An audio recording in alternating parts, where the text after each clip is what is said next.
ಸಮಸ್ತ ವಿಶ್ವ ಪರಿಸರ ದಿನಾಚರಣೆಯ ಶುಭಾಶಯಗಳು. ನಾವೇನು ಈಗಾಗಲೇ ನಾವು ಹಿರಿಯ ನಾಗರಿಕರ ಕ್ಷೇಮಾಭಿವೃದ್ಧಿ ಸಂಘದ ವತಿಯಿಂದ ಮತ್ತು ಪೌಧಶಾಲೆ ಮಕ್ಕಳ ಸಹಯೋಗದೊಂದಿಗೆ ಇಲ್ಲಿ ಗಿಡಗಳನ್ನು ಸಸಿಗಳನ್ನು ನೆಡುವುದರ ಮೂಲಕ ಒಂದು ಅರ್ಥಪೂರ್ಣವಾಗಿ ವಿಶ್ವ ಪರಿಸರ ದಿನಾಚರಣೆಯನ್ನು ಆಚರಣೆ ಮಾಡಿದ್ದೇವೆ. ಹಾಗೆಯೇ ಕೂಡ ನಾವು ಘನತ್ಯಾಜ್ಯ ವಸ್ತುಗಳ ನಿರ್ವಹಣೆ ನಿಯಮಗಳು ಏಪ್ರಿಲ್ 1, 2026ರಿಂದ ಹೊಸದಾಗಿ ಜಾರಿ ಬಂದಿರುವಂಥ ಹೊಸ ನಿಯಮಗಳನ್ನು ಕಡ್ಡಾಯವಾಗಿ ನಾವೆಲ್ಲರೂ ಪಾಲನೆ ಮಾಡಬೇಕು. ದಯವಿಟ್ಟು ತಾವು ಮಕ್ಕಳೇ ಮತ್ತು ಹಿರಿಯ ನಾಗರಿಕರ ಎಲ್ಲರೂ ಇಲ್ಲಿನ ನಿವಾಸಿಗಳೆಲ್ಲರನ್ನೂ ಕೂಡ ನಮ್ಮ ನಗರಸಭೆಯ ವಾಹನಗಳಿಗೆ ನಿಮ್ಮ ಮನೆಯ ಕಸವನ್ನು 4 ಬಗೆಯಾಗಿ ವಿಂಗಡಿಸಿ ದಯವಿಟ್ಟು ಕೊಡಬೇಕು. ಇದು ಕಡ್ಡಾಯ ಮಾಡಿದ್ದಾರೆ. ಹಸಿ ಕಸ, ಒಣ ಕಸ, ಸ್ಯಾನಿಟರಿ ಕಸ ಮತ್ತು ವಿಶೇಷ ಕಾಳಜಿ ತ್ಯಾಜ್ಯಗಳು ಅಂತ.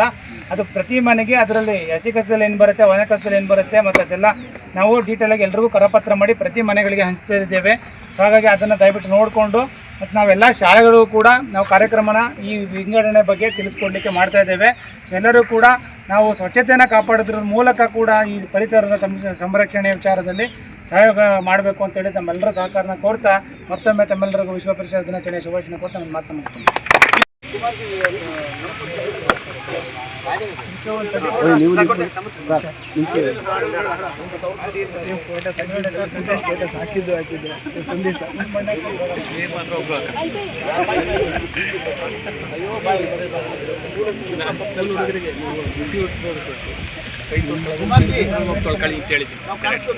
ನೋಡಿ ಇಬ್ರನ್ನ ಈ ಕಡೆ ನೋಡ್ರಮ್ಮ.